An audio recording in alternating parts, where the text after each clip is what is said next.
you could tell us what really happened, why is this disappointment seen now? Sir ನೋಡಿ, ನಿನ್ನೆ ನಾನು ಬಹಳ ನೊಂದು ರಾಜೀನಾಮೆ ಕೊಡುವ ಅನ್ನೋ ದೃಷ್ಟಿಯಲ್ಲಿ ಹೋಗಿದ್ದೀವಿ.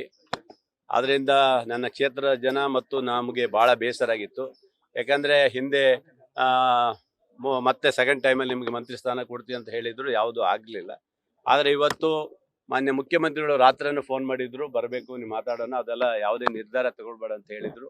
ಅವರಿಗೋಸ್ಕರ ಇವತ್ತು ಬಂದು ಮಾತುಕತೆ ಆಡಿದ್ದೇನೆ. ಯಾವುದೇ ಅಧಿಕಾರ ಅಂತ ಪ್ರಶ್ನೆ ಇಲ್ಲ. ಹಿಂದೆ ಟಿಕೆಟ್ ಕೊಟ್ಟಂತವ್ರು ನಮ್ಮ ಮಾನ್ಯ ಮುಖ್ಯಮಂತ್ರಿ ನಮ್ಮ ಶಿವಕುಮಾರ್ ಸಾಹೇಬ್ರೆ ಕೊಟ್ಟಿರೋದು. ಮುಂದೂ ಸಹ ಅವ್ರ ಜೊತೆಗಿದ್ದು ಪಕ್ಷ ಗಟ್ಟಿ ಮಾಡಬೇಕು, ಪಕ್ಷಕ್ಕೆ ಯಾವುದೇ ಹಾನಿ ಆಗಬಾರ್ದು.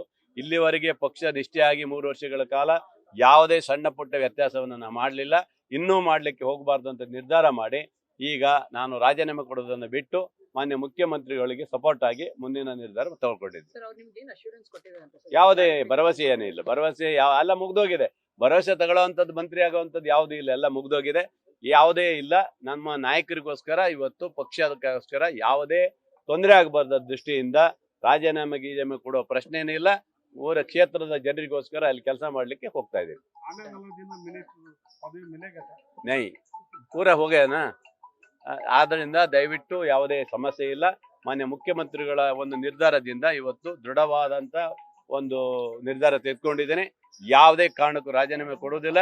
ಮಾನ್ಯ ಮುಖ್ಯಮಂತ್ರಿಗಳಿಗೋಸ್ಕರ ಅವರ ನಮ್ಮ ಪಕ್ಷಕ್ಕೋಸ್ಕರ ನಿಷ್ಠೆಯಿಂದ ಒಬ್ಬ ಕಾರ್ಯಕರ್ತನಾಗಿ ಸೇವೆ ಮಾಡ್ತೀನಿ. ನ್ಯೂಸ್ ಫಸ್ಟ್, ನಿರ್ಭೀತಿಯಿಂದ ನಿಮ್ಮ ಪರವಾಗಿ.